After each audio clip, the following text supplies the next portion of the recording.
أول ما بنتخرج من كلية طب الأسنان بنقف قدام ألف سؤال. هل أعمل ماستر ولا أعمل معادلة وأسافر ولا أفتح عيادة ولا أشتغل على نفسي الأول، ولو فتحت عيادة أشغلها إزاي وأديرها إزاي؟ فأنا عايزة البودكاست ده يكون بمثابة دينتال جي بي اس لكل دكاترة الأسنان اللي لسه متخرجين، مع دكتور أحمد حليم الغني عن التعريف. جماعة، أنا اسمي أحمد حليم، خريج جامعة اسكندرية، دفعة قديمة شوية، 94، يمكن قبل ما ناس كتير قوي منكم يتولدوا. اتخرجت من الجامعة وكانت الدنيا حلوة قوي أيامها في الأسنان. خلصت الماسترز بتاعتي من جامعة إشبيلية في أسبانيا اللي هي جامعة سيفيل، وبدأت أشتغل إمبلانتس من زمان جدا. كان عندي عشق في موضوع الإمبلانتس، واشتغلت ده أول من أول ما إمبلانت في حضرتك حياتي. اتخرجت صح؟ اتخرجت ولا أدركت ده بعدين؟ 94، 99 كان أول إمبلانت ركبته، واو. ومشيت في الموضوع. و2006 كده بدأت أدخل في موضوع continuing education بتاع الدنتال implants، لأن كان الموضوع صعب ومش عايزين حد، يعني في ناس ما كانوش عايزين حد يدخل في موضوع الدنتال implants زي ما اتعمل في القرص في وقت من الأوقات. فبدأت أدخل في موضوع continuing education. و2009 بدأنا نعمل الجمعية المصرية لزراعة الأسنان أنا ومجموعة من الشباب، وكان الإيم بتاعنا والمين تارجت إن احنا ننشر continuing education بتاع الدنتال implants.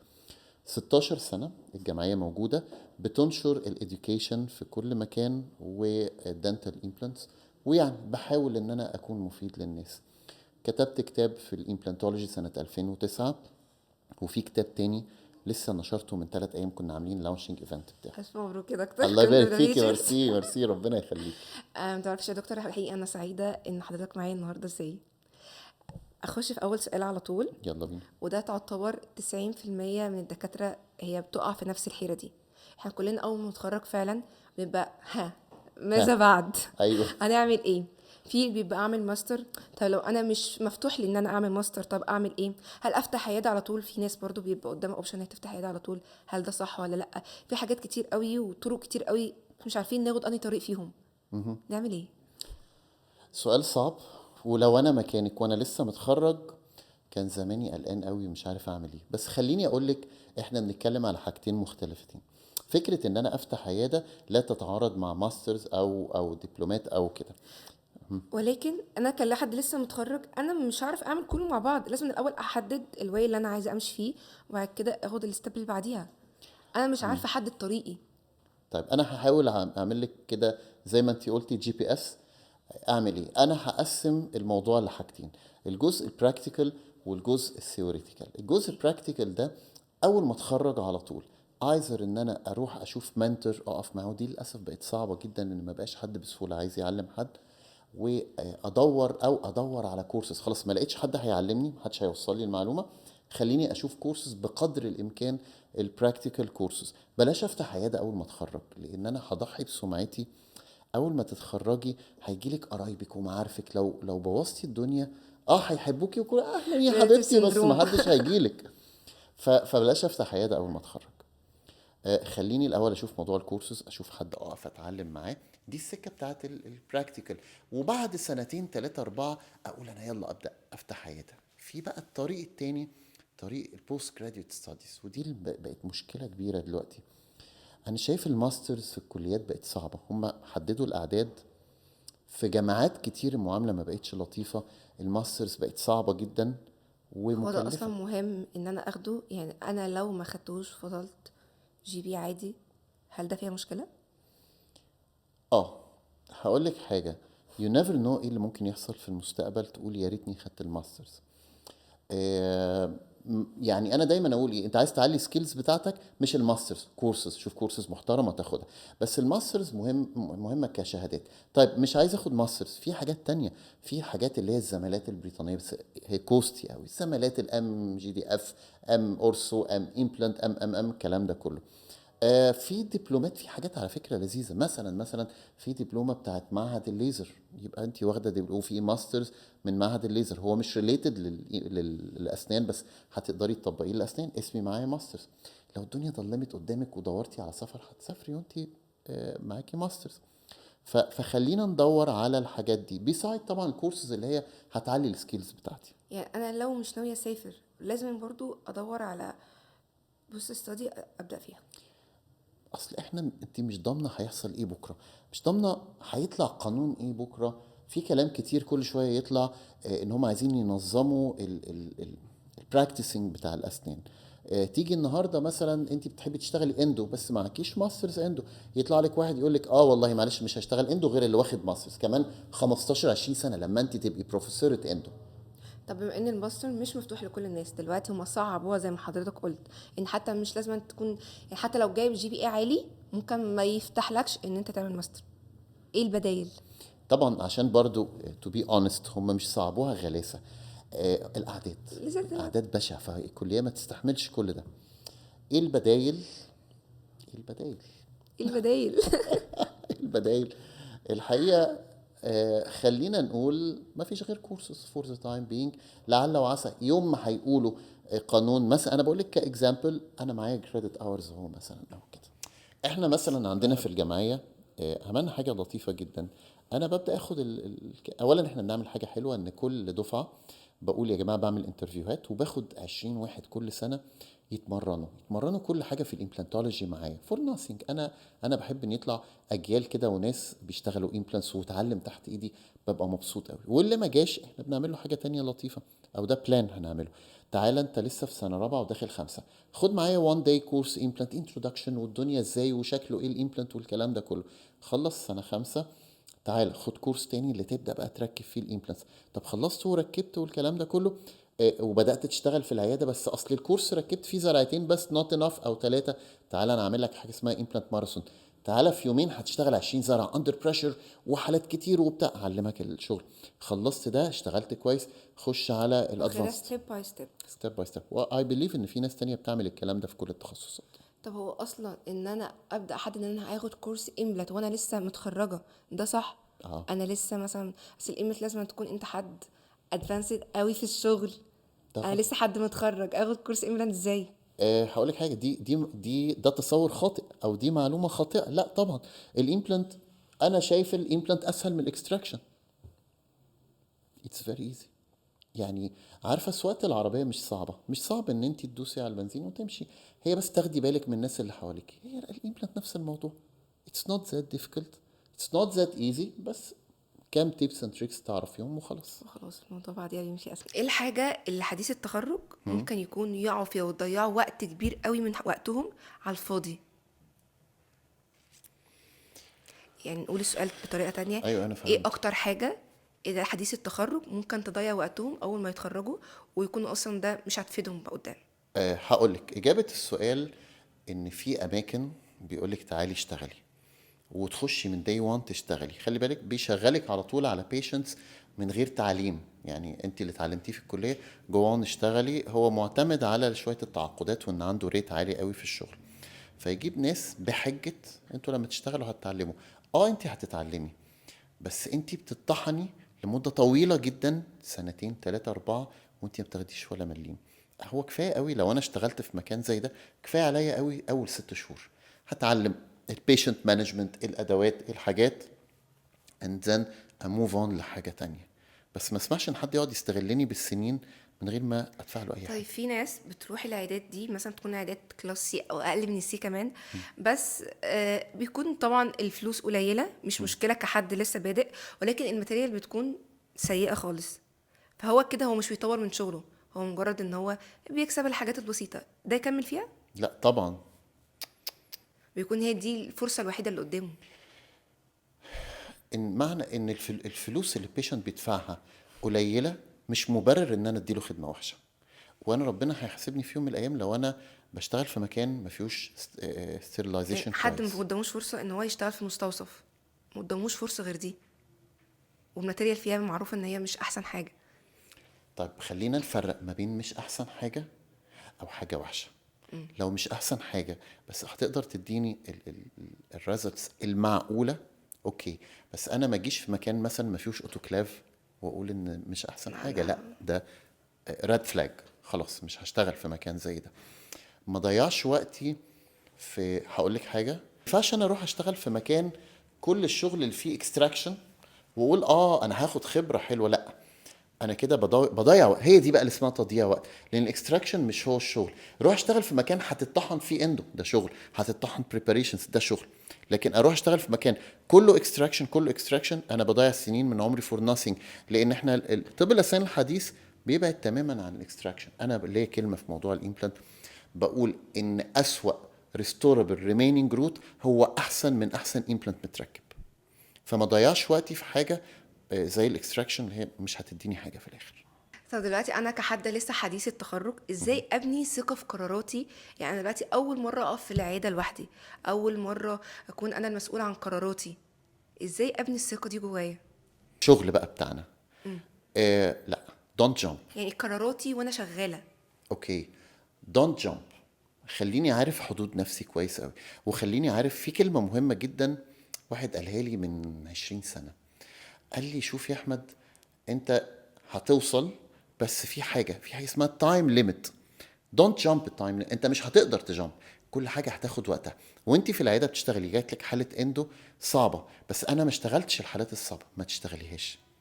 خليكي دايما على لازم الحاجة كل اللي حاجة قدك. ليها اول مرة. هاخد كورس وهجرب الحالة الصعبة اندر سوبرفيجن، وبعدين اشتغلها في العيادة. لو انا اشتغلتها اندر سوبرفيجن، هيبقى انا جوايا بوزيتيف ثوت ان انا اشتغلت دي، اي كان دو ات. خايف شوية بس انا عملتها قبل كده. فلا يعني في الاسنان ما ينفعش ان انا اجرب كده من غير علم. هقرا كتير. انتم محظوظين في يوتيوب، في 500 الف مصدر علم. انا لما بدات اتعلم كان الانترنت حاجه اسمها دايل اب. انا مش عايز اخدك واقول لك ان ما كانش في انترنت ايام الكليه، ما عندناش حاجه اسمها انترنت. اه. كان دايل اب، تطلبي 0 9000 مش عارف 4 0 900 5000، وتسمعي اصوات غريبه. والاغنيه اللي بتحمليها في 10 ثواني دلوقتي كنا بناخد فيها ساعتين وثلاثه عشان نعمل لها الداونلود.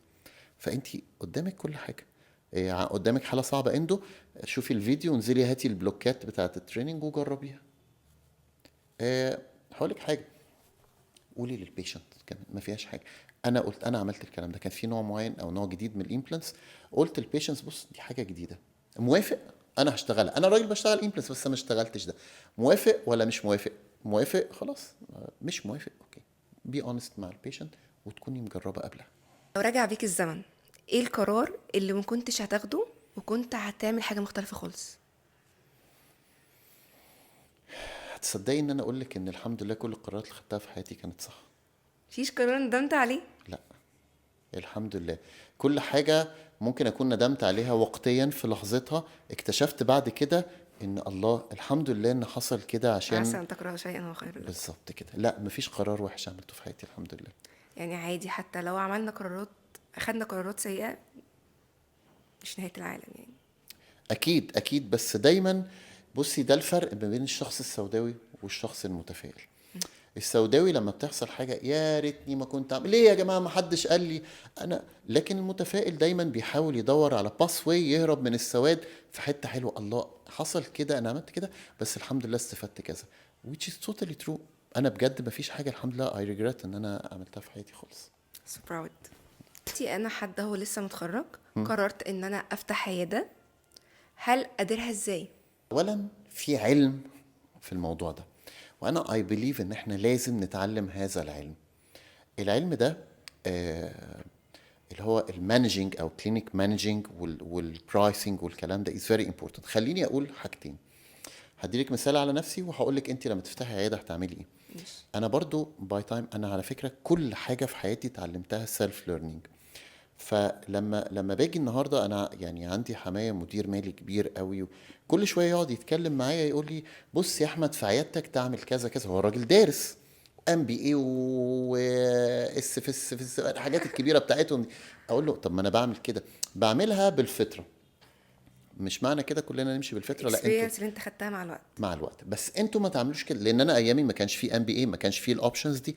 لا انتوا خلينا نفكر، يا هعمل ام بي اي يا هستعين بحد بيفهم في الكلام ده، يبدا يساعدني في المانجمنت، يحط لي البروجرام. في ناس كتير على فكره كده، يحط لك الاوتلاين وكل حاجه ويمشي، اخد الفيس بتاعته. زي ما بتروحي تشتري اوتوكلاف، فانت بتشتري برضو مستشار لمده اسبوع اسبوعين، هيديلك البرايسنج بتاعك المفروض يبقى ازاي، المانجمنت هتشتري ايه، هتعملي ايه، الكلام ده كله لازم يبقى على علم. طب هل كل الناس في الماركت ماشيه كده تفتكري؟ لا. مش ماشيين كده. طيب يبقى احنا عندنا نموذجين، النموذج اللي بيقلل اسعاره قوي والنموذج اللي بيعلي اسعاره قوي. انا شايف ان انت عشان تبقى فريش جراد وجايب اكويبمنتس غاليه، وده غلط، ما ينفعش تفتح عيادتك باكويبمنتس غاليه. انا كنت لسه اسال حضرتك يعني هل استثمر الاول في العياده واجيب بقى اسكان مش عارفه ايه، ولا ابدا على قد عادي؟ انا مش مع الكلام ده. ممكن لا قدر الله العياده ما تمشيش، بنلاقي كل يوم في اعلانات على جروبات الاسنان عياده اللي بتبيع لدواعي السفر، هي انا مش عايزه ابيع لدواعي عيادتي يا السفر. جدعان. هو دفع كتير انا قوي. سايبها لكم. ايوه انا همشي. هو دفع كتير قوي مش لاقي شغل، فحرام بلاش انفست مبلغ كبير قوي. خليني اجيب الاساسيات اللي تشغلني وابدا اشتغل بيها، بلاش البهرجه زياده عن اللزوم. طيب خلينا نقول ان احنا عندنا دلوقتي حاجتين. عندي اللي عامل عيادته تري شيك بقى وحاجه واو، البيشنت يدخل وهيدفعوا فلوس كتير. انت كدكتور الاكسبيرينس بتاعتك ايه؟ الاكسبيرينس بفلوس. مش معنى ان انت اتخرجت وتعلمت، خدت 3 4 كورسات وشفت فيديوهات وقريت كتب واشتغلت اندو على بلوكس كتير، ولا اشتغلت امبلانس على موديلز، ولا اشتغلت لك 20 30 حالة، ان انت بقيت اسعارك تبقى عالية. لا، بليز خليك دايما متوازن مع الخبرة بتاعتك، بلاش تضرب في العالي قوي، وما تبخسش بنفسك بحق نفسك. خليني دايما ماشي مع الليرنينج كيرف. النهارده باخد 10 عشان خبرتي سنه، بكره هاخد 15 عشان خبرتي بقت 3 سنين اند سو اون.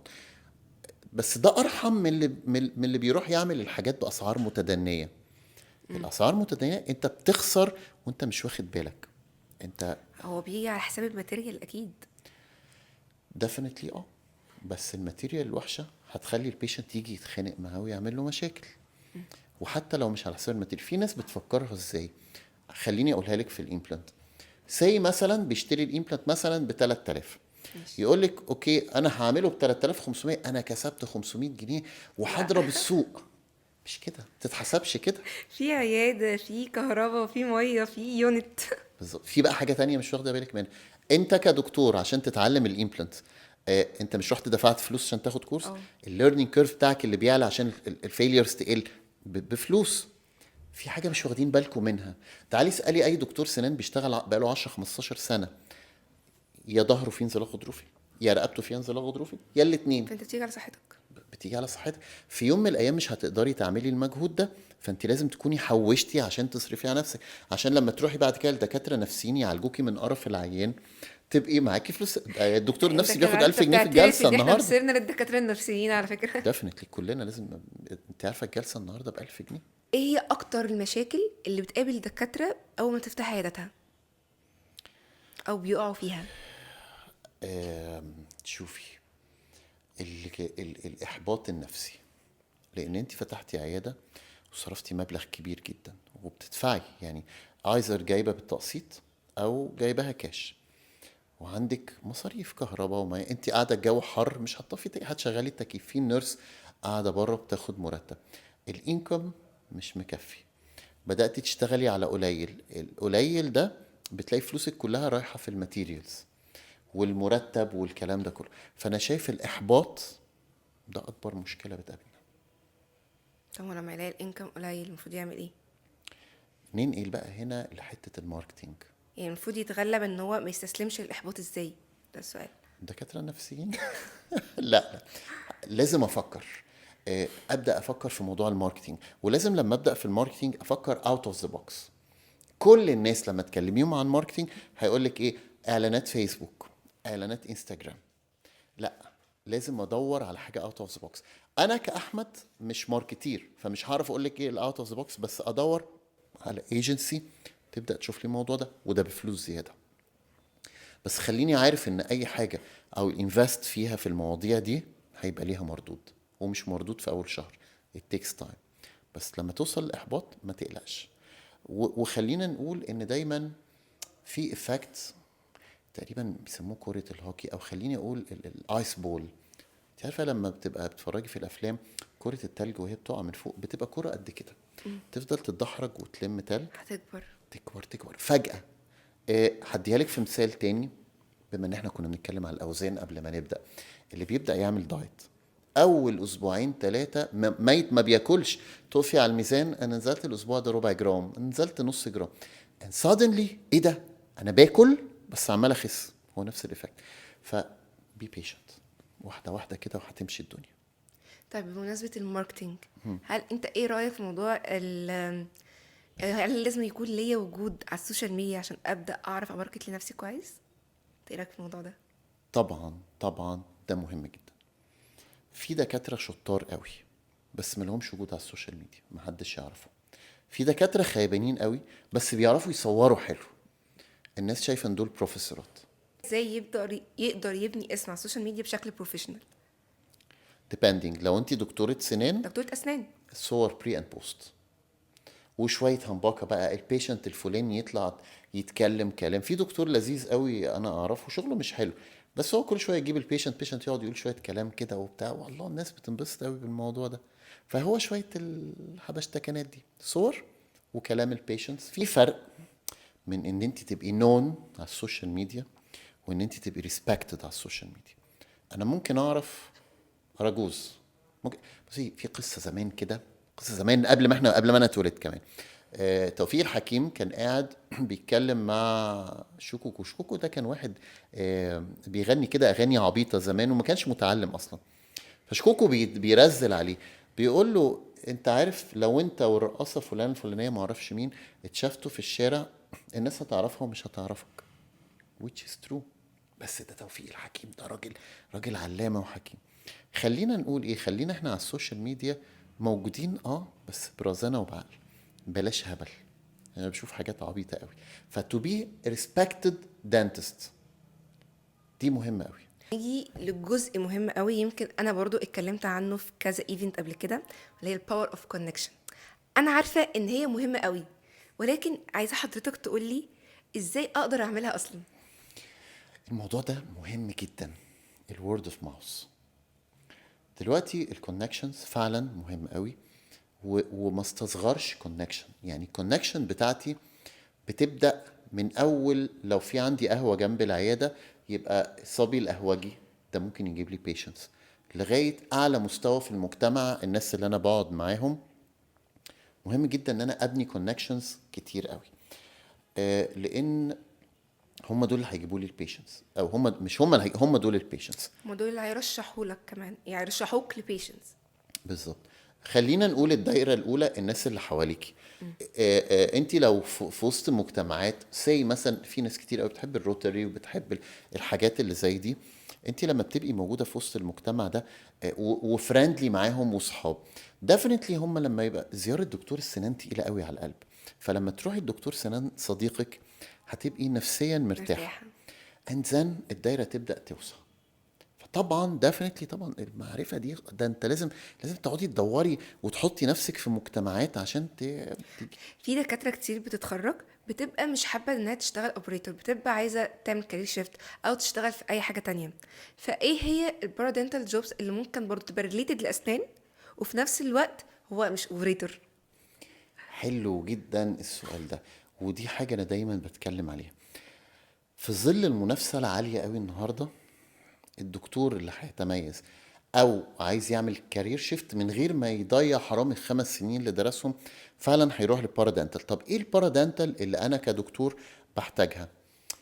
طبعا بصي انا هقول لك حاجه، انا ديفنتلي يعني انا كل حاجه بارادنتال ريليتد لشغلي علمت نفسي ان انا اعملها، بس ما بقاش عندي وقت وانا بشتغل عمليه اقف اصور. انا كنت بصور عندي كل الايكويبمنت، ماركتنج كنت بعمل كل ماركتنج، ما بقاش عندي وقت فبدور على حد. طب تعالي نمسك ايه البارادنتال جوبز اللي هي ديفنتلي مهمه، لو اتعلمتيها هتضمني لنفسك شغل في 100 عياده اسنان.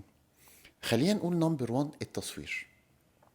التصوير النهارده بقى شيء اسينشال ومهم جدا، واحنا بندفع عشرات الالوف عشان نشتري لانس، نشتري مش عارف ديفيوزر. فانت لو بتعرف تصور كويس قوي، انا بشتغل عمليات، هل انا كل شويه هقعد اقلع جلوفز عشان امسك الكاميرا؟ لا، انا عايز واحد بيعرف يصور كويس ويعمل اديتنج حلو للصور ويبقى سريع وخفيف. انا بشتغل العمليه هوب تك تاخد الصوره بسرعه. فدي اول حاجه، موضوع التصوير. الحاجه التانية اللي لا غنى عنها لاي عياده، الماركتينج. انت النهارده لو اتعلمتي ازاي تعملي ماركتينج، سواء سوشيال ميديا ماركتينج، سواء كل حاجه عموما ان جنرال عن الماركتينج، دي برضو من الحاجات البارادنتال اللي هي المطلوبه. جدا.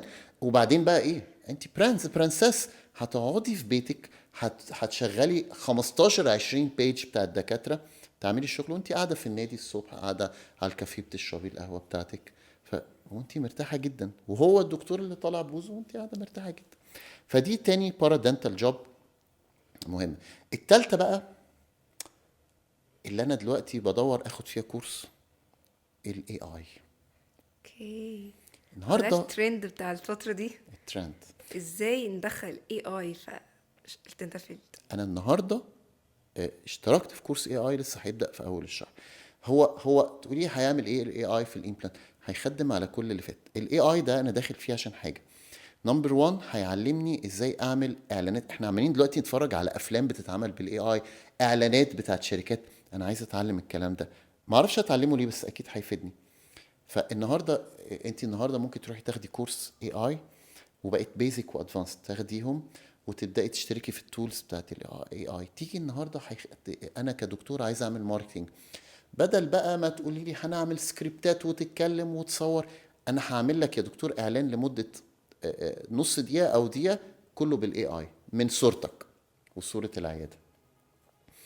انا يا دكتور انت عارفه الشات جي بي تي النهارده انت ممكن تستخدميه. انا بستخدم تشات جي بي تي، ده صديقي، احنا بنتكلم مع بعض طول النهار وانا وياخد رأيه في حاجات. ده حقيقي. وبعدين هو بيشتغل ماركتير معايا ويقول لي اعمل كده واعمل كده واعمل كده، بس انا I'm not capable ان انا اخد كل امكانيات الشات جي بي تي. فالكورس اللي انا داخله هيعلمني ازاي ان انا امص دم الشات جي بي تي، وازاي ان انا زي ما بقول لك كل حاجه في الاي اي. انا بفاجئ كل يوم بوست، عايز تعمل كذا، تكتب السي في بتاعك بالاي اي، تكتب تعمل ايه بالاي اي. ايه يا جماعه ده؟ فقررت ان لا، لازم اخد كورس، ما انا مش هسيب الحاجات دي تعدي من غير ما افهمها. فده مجال جديد. انت فريش جراديوت، اجري خدي كورسات اي اي قبل الناس التانية، اند ذن ادي كورسات اي اي لدكاتره السنان. حاجة حلوة قوي، انا ما كنتش في بالي اصلا. ضمن بقى البارادنتال جوبز المهمه جدا، الديجيتال دانستري نفسها. يعني تعالي النهارده مثلا، كان عندي دكتوره جميله جدا، دكتوره الاء غانم. فوجئت انها طورت نفسها جدا وبقت شاطره جدا في الاكزوكاد النهارده، وغيرها وغيرها. انا بقول لك لا عشان انا ان كونتاكت مع في ناس كتير قوي النهارده انا اعرفهم فريلانسر، هو قاعد في بيته، بيجي له من بره الديزاين، الشغل اللي عايز يعمله على الاكزوكاد بيعمله ويبعته تاني وياخد الفلوس بالدولار، فهو قاعد في بيته. فمهم قوي شغل الاكزوكاد، مهم شغل في الامبلانت عندنا. السيرجيكال جايدز برضو في ناس شغاله ريموتلي في الموضوع ده، فريلانسر، انت قاعد على السوفت وير في بيتك بتعمل الموضوع ده. فالديجيتال دانستري مهم جدا. النهارده انا برضو من الحاجات، لو انت جايه تعملي تريننج عندي، تعرفي تصوري اوكي ممكن افكر، تعرفي تعملي ماركتنج اوكي، تعرفي تشتغلي ديجيتال اهلا وسهلا طبعا. هتريحيني بدل ما اقعد ساعه على الكمبيوتر ولا ساعتين اخر اليوم، هديلك الشغل اقول لك جوان يلا يلا شو اعمله لي. فالبارادنتال جوبز بقت اهم من الدنتال جوبز. يعني حضرتك تقصد ان البارادنتال جوبز هتساعدك لو انت حابب تتدرب في مكان، مش بس انك اصلا يعني تفتح دخلك لك انكم. الابواب، لانك انت هتروحي في المكان ده وده وده وده كبدايه، وبعدين بعد كده هتقعدي في البيت والشغل كله يجي لك. خليني اقول لك مثال صغير، ان ان اللي بيكسب اكتر مش اللي بيعمل الشغل، اللي بيخدم على الشغل. المثال ده في حاجتين. هقول لك حاجه عجيبه شويه كده. من زمان قوي انا عملت مزرعه ارانب، فانا اشتغلت في كل حاجه في الدنيا. فلما جيت اقعد مع الراجل اللي بيعمل مزرعه الارانب دي، قعد اللي هو بيبيع الاكويبمنتس، فقال لي حاجه قال لي بص، الارانب مكسبها مضمون ومكسبها رائع. قلت له طب انت معتز ليه؟ كان اسمه معتز ليه انت مش عامل مزرعه ارانب وبتبيع ارانب؟ قال لي انا هقول لك بس عشان انت صاحبي، انا هكسب اكتر منك، انا هبيع لك العلف وهبيع لك البطاريات الارانب وهبيع والكلام ده لك كله، وهبيع لغيرك وهبيع لغيرك. ولغيرك ولغيرك. انت هتقعد تخدم في الارانب وتجيب ناس وتدي لهم ادويه وي انا قاعد زي الباشا ببيع لك، انت هتكسب بس انا هكسب اكتر منك. هو البارادنتال نفس الموضوع، ده كان بارا ارانب، انا هشتغل بارادنتال، بارادنتال هيكسب اكتر وهيبقى احسن. طب هل فعلا ال AI او الذكاء الاصطناعي هيقدر يساعدني ان انا اعمل treatment plan بعد كده؟ المصيبه انه وانا بقول المصيبه، لان فعلا دلوقتي بقى في سوفت ويرز. طبعا احنا بنشتغل بسوفت ويرز كراكت، لكن لو تشتغلي بحاجه مش كراكت، في برامج، في برنامج دلوقتي موجود، انت بتدخلي له كامبلانت، بتدخلي له السي تي سكان بتاعت البيشنت، وال 3 دي سكان بتاع البيشنت، وهو بيعمل لك التريتمنت بلان ويعمل لك السيرجيكال جايد ويقول لك بس اتفضلي انا ابداي مقتنعه ان سيرجري. لا، هيكون في جزء ناقص اكيد، مش شبه انا البيشنت قدامي اعرف اشخص كويس، هعرف احكم كويس، يعني مش شبه الانسان. ايه رايك ان في روبوت في الاي دي اس الاخير ركب امبلانت على موديل من غير دكتور، بيزد على الانفورميشن، ما انت مدياله الانفورميشن، مدياله البون، مدياله شكل التيشوز، مدياله شكل الاسنان، الروبوت ركب الامبلانت. وان داي هيحل محلنا الروبوت. النهارده العربيات العربيات بتتصنع بالروبوت. زي ما بقول لك النهارده اعلان بيبسي اتعمل كله بالاي اي، اعلانات كتير بالاي اي. انت يعني احنا بتتفرجي على اغنيه ام كلثوم كامله وام كلثوم بتغنيها بالاي اي، بتتفرجي اغنيه حمو بيكا بيغنيها عمرو دياب بالاي اي، والعكس صحيح. كل حاجه خلاص احنا هنقعد في البيت. دلوقتي انا كدكتور اسنان عايزه ابدا في البارادنتال جوبز، بس مش عارفه اختار ايه، ابدا منين، ولا اتعلم كله واشوف انا بعد كده همشي في ايه، اعمل ايه؟ طيب اولا بلاش اتعلم كله. لا خليني افكر. اكيد انت يعني من وانت صغيره بتحبي تصوري، بتحبي يعني في حاجه معينه هتكوني بتحبيها. فاحنا نديفاين الاول ان في 3 4 بارادنتال جوبز احنا عايزينهم، ونبدا نفكر. انا قريبه شويه من موضوع التصوير، انا بحب الاي اي جدا، انا بحب موضوع الماركتينج. يبقى هدور ايه اللي انا عايزه، مش هستنى لما اتخرج. زمان لما كان اي حد مثلا في سنه ثالثه ولا رابعه يقولوا لي نيجي نتمرن معاك، اقول له بص ما تقرفش نفسك، انبسط عشان انت بعد الكليه مش هتشوف انبساط. لا لا دلوقتي، دلوقتي تقرف من وانت في الكليه. انت دلوقتي تدور تعلي نفسك. بصي بارادنتال جوبز دي هي المستقبل لاي واحد، اي دكتور سنان. خليك دكتور شاطر وبارادنتال جوب شاطر. فوانت في الكليه لو ليك في الماركتينج، بتحب الماركتينج، خش خد كورسات ماركتينج، وروح اشتغل مع اي حد. روح لمعمل اسنان، روح لعياده، قول له انا هعمل لك ماركتينج ببلاش. 10 عيادات انا هعمل لكم ماركتينج ببلاش، انت مش هتدفعي حاجه من جيبك، انت هتعملي مجهود بس. جاست 3 4 5 شهور اتعلمتي اللعبه بفلوسهم. يعني هو اللي بيعمل الاعلان الممول بفلوسه سبونسرد اد، وانت بتتعلمي. فانت اكشولي ما خسرتيش حاجه. التصوير مشكلته ان هو بيحتاج اكويبمنتس غاليه. فدلوقتي اللي انتشر قوي موضوع الموبايل فوتوغرافي، وبيدي نتائج حلوه جدا على قد الدكتور اللي هو عايزه. يعني انا كدكتور مثلا لو في العياده عندي هتكفيني قوي صور الموبايل، لكن انا عشان بدي محاضرات محتاج الديجيتال كاميرا عشان بتتحط الصوره على شاشه 100 بوصه 200 بوصه. بس عموما يعني موبايل فوتوغرافي جميل جدا. قلنا ايه في بارادنتال؟ الديجيتال. اللي عايز يتعلم ديجيتال يروح من وهو في الكليه لمعمل، معمل اسنان.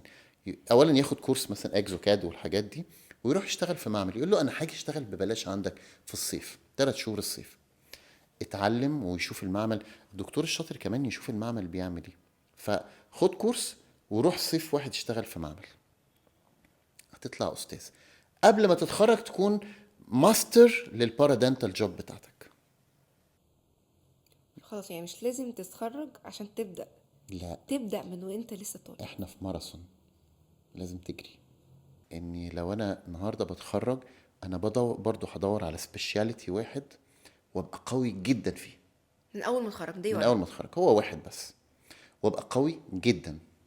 علشان انا لما اروح عياده انا بشتغل كل حاجه، في زيك 70 80 واحد مستنيين. لا بص حضرتك، انا واخد 6 كورسات 5 كورسات اندو. انا واخد كورس امبلانت بيزك وادفانسد وركبت مثلا 5 زراعات ولا 10 زراعات. انا واخد كورس ريستوراتيف مع دكتور فلان فلان. يعني انا سبيشاليزد. النهارده انا كصاحب عياده بدور بنبسط قوي لما يبقى حد سبيشاليزد، مش عايز واحد يشتغل كل حاجه. حد هو متميز في حاجه. ايوه متميز، اشتغل كل حاجه. اقعد انا بقى في البيت وتعالى انت اشتغل مكاني يعني. دكتور، احنا نبدا ناخد كورسات من امتى؟ من اول ما نتخرج، ولا ممكن من واحنا طلبه، ولا نستنى نمشي شويه في الماركت؟ لو هو قرر يشتغل بارادنتال من سنة تالتة يبدأ ياخد الكورس بتاعته علشان يتفوق ويتميز. أول ما يتخرج يبقى جاهز، لأن ده واحد هيتخرج هيدخل مطحنة على طول. لو هو لا مقرر إنه يشتغل دنتال، خليه يشوف في الكلينيك في سنة 5 اشتغل إيه بالظبط، والحاجات اللي حاسس إن فيها ديفيشنسي. كل جامعة فيها حاجات أقوى وأقل. أي بليف إن ممكن الإمبلانتس ما يكونش فيه تركيز عليه قوي، لأن ممكن يكونوا شايفين الطلبة لا مش يعني ما يشتغلوش امبلانتس دلوقتي. والأورسو مثلا، فيبدأ يشوف في المادتين دول، ممكن البيريو مش عارف يعني، بس whatever، ياخد فيهم حاجة introduction، حاجة صغيرة 1 day 2 days، يشوف هل هو هيبقى interested فيهم ولا لا. لو بقى interested يتخصص فيهم في كورسات بعد كده. تمام. في حاجة مهمة برضو هقولها.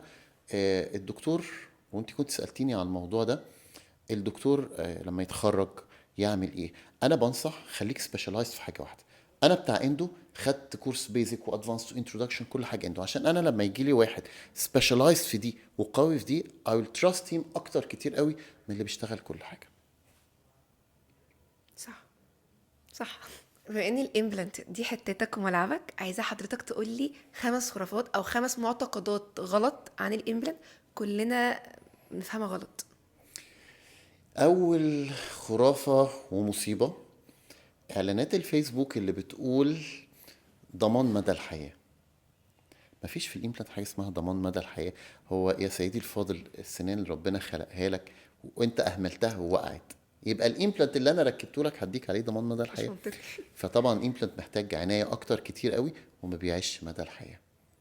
تاني خرافه يقول لك ان الاولد ايج ما يتركبش فيه امبلانت، وان يونج ايج بس.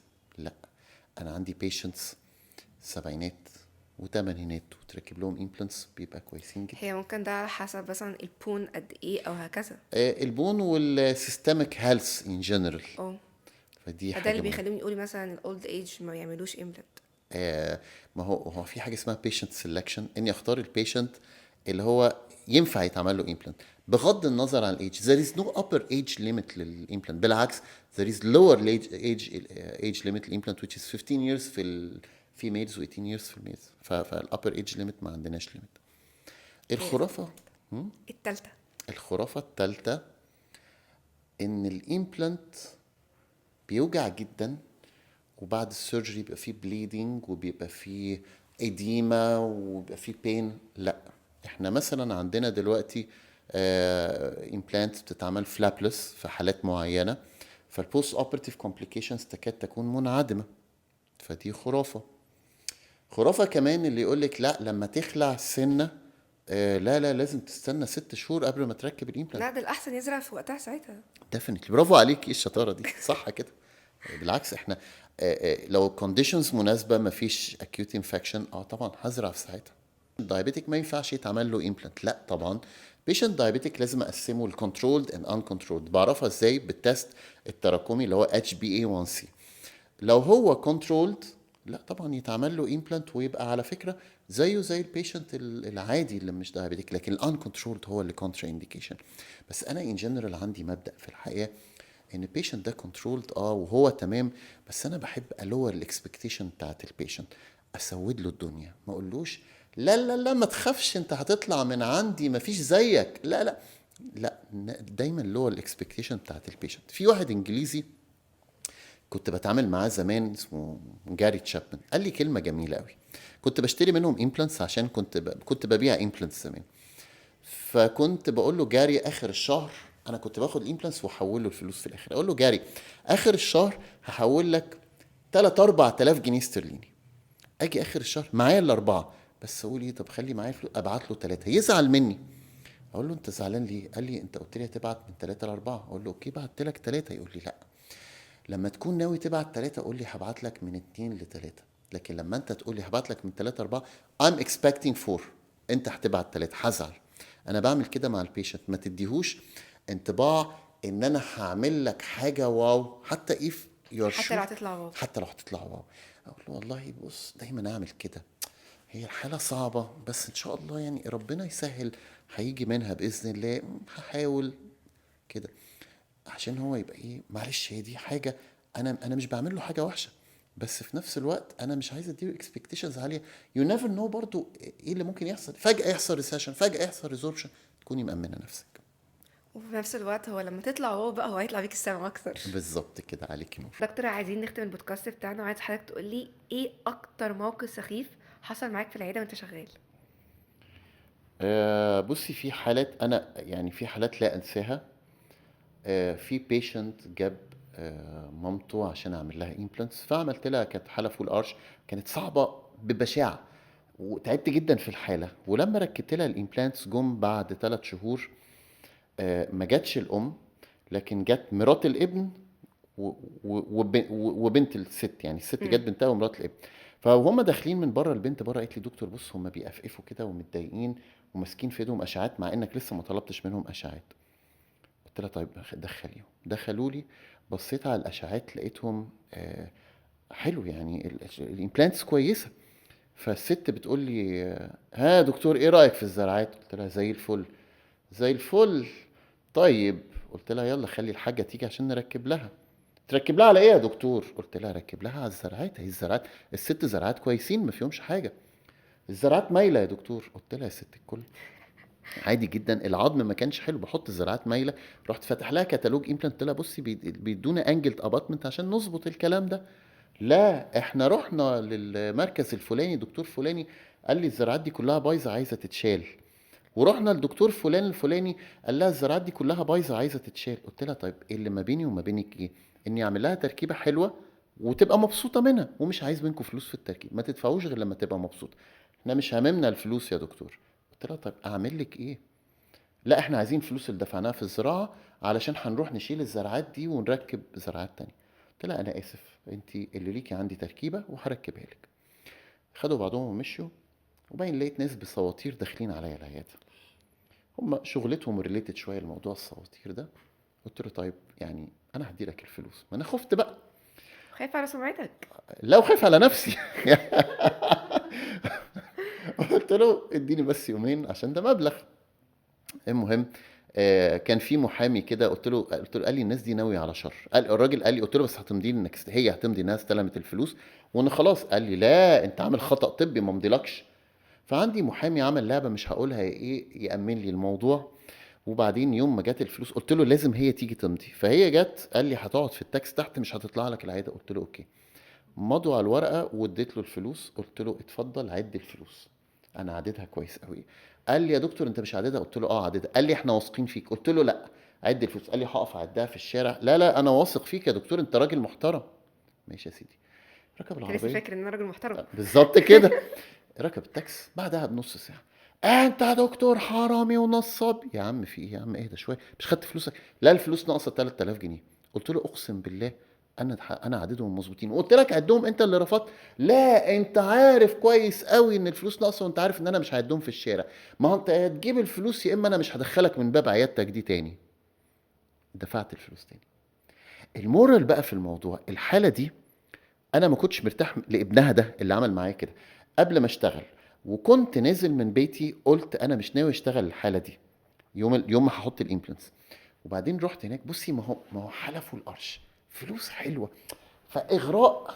يعني انا عشان مش مرتاح للواد نفسيا يعني مش هشتغل؟ لا هشتغل. ففي دكتور من اللي كانوا بيشتغلوا معايا، دكتور آمر في كندا دلوقتي ربنا يكرمه يا رب لو بيسمع البودكاست ده، انا بسلم عليك، انسان جميل قوي. قال لي يا دكتور احنا مش قلنا الحاله دي مش هنشتغلها؟ قلت له يا امر الدنيا مزنقه هتشتغلها بقى وخلاص. فانا اتعلمت مفيش حاله ما ارتحتلوش نفسيا واشتغلت له الا ويطلع فيه مصايب. فدلوقتي اي حد مش مرتاح له نفسيا بعتذر. بس الحاله دي لن انساها. ده انا رجعت تمن الامبلانس وفلوس تانية زياده. فوقي. طب ما كانش في حل تاني غير ان انت تدفع لهم فلوس لاجراء قانوني ضدهم؟ لا مفيش اجراء قانوني، احنا ضعف قوي قدام القانون باي ذا واي. فلا، وانا مش عامل غلط، بس هي هي مش الموضوع جه فاهمه. والعيب على ببلطجه. فكره على الدكاتره التانية اللي هو ده. سوقوا الشغل بتاع حضرتك. عارف انا هما قلت له كلمه، قلت له على فكره هم عندهم حق، روح عند دكتور فلان ده خليه يشيل لها الزراعات فعلا ويركب زراعات تانية، لان انا عارف هو بيشيل لها الزراعات هيعمل لها مصايب. هو اصلا هو قال لها كده عشان يشغل نفسه مش اكتر. اه بالظبط. قول لنا نزلت حاجه واحد. تانية. اقول لكم حاجه تانية، في مصيبه بقى تانية. دي نزلت عليها فيديو. في دكتوره، مش دكتوره، في بيشنت جت جايه بتشتم في دكتور صاحبي انا اعرفه. ده بوظ لي سناني. انا الحقيقه لما بصيت لقيت ان كل القرش عندها معمول في اندو which is not يعني لوجيك. فاتضايقت منه، قلت اخس عليك يا اكس، يعني ليه تعمل في كل ده عشان تاخد فلوس زياده؟ وبعدين كان عندها اللور ريمينينج روتس فيهم بواقي جاتا بيركا. فقلت لها ايه ده؟ قالت لي هو ما قفلهم ليش كويس وبتاع. طب يا بنتي ما تروحي له. لا انا مش عايزه اروح له تاني، احنا ركب لي زراعه مكان الجذور دي. حاضر. ركبت لها 3 امبلانس ريمينينج روتس، ركبت لها 3 امبلانس، خدت لها سوتشرز. السوتشرز معروف انها بتقعد اسبوع ولازم تتفك 10 ايام والا هيحصل عليها انفكشن. يا فلانه تعالي عشان تفك السوتشرز، ما بتجيش. اسبوع، اسبوعين، 3 شهر، جات لي بعد شهر بانفكشن لان هي ما فكتش السوتشرز.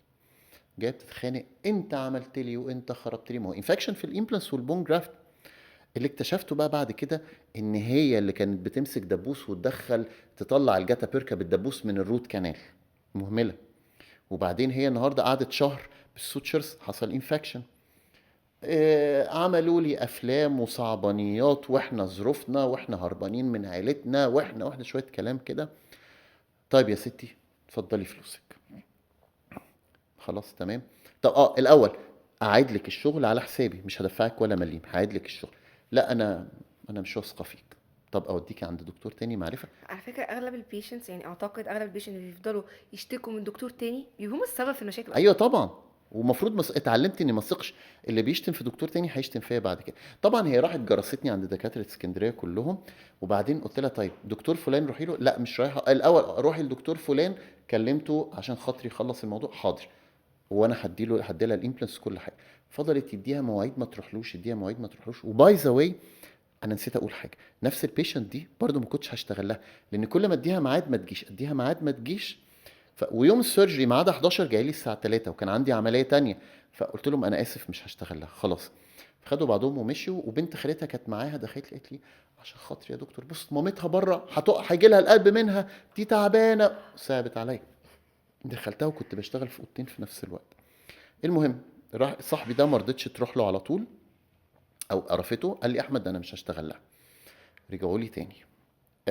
احنا مش عارفين نعمل ايه. قلت لها ما انت اللي ما بتروحيش، اصل انا فقدت الثقه في دكاتره في مصر كلهم. قلت لها اوكي عايزه اثرتي ايه؟ بقى، ما تديهاش.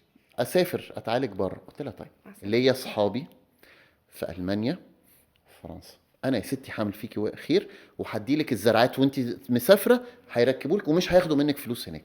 عداني العيب. عايزه تروحي المانيا ولا فرنسا؟ هشوف وارد عليك. غابت خلي بالك، كل ما بين كل خطوه والتانيه سنه سنتين اختفاء. غابت ورجعت لي تاني.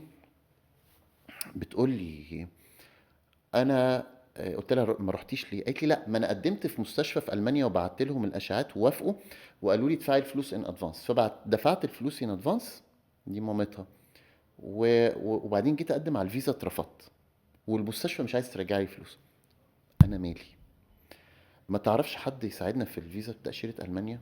قلت لها ما اعرفش. طب اتصرف. قلت لها اعمل ايه؟ انا اي ترايد. ما احنا طب هوديك عند صاحبي الفرنسي؟ لا ما احنا اترفضنا شنجن ومفيش حد مش هيدونا شنجن. طب انا اعمل ايه؟ ما انا ما عنديش حاجه في ايدي اعملها لك. اختفت. والاقي مره جاي لي تليفون غامض من الماضي. دكتور احمد. ازيك يا دكتور احمد؟ عرفت صوتها. عايزه ايه يا فلانه؟ عايزه ايه؟ ده انت دمرت لي حياتي على 3 سنترال انسايزرز.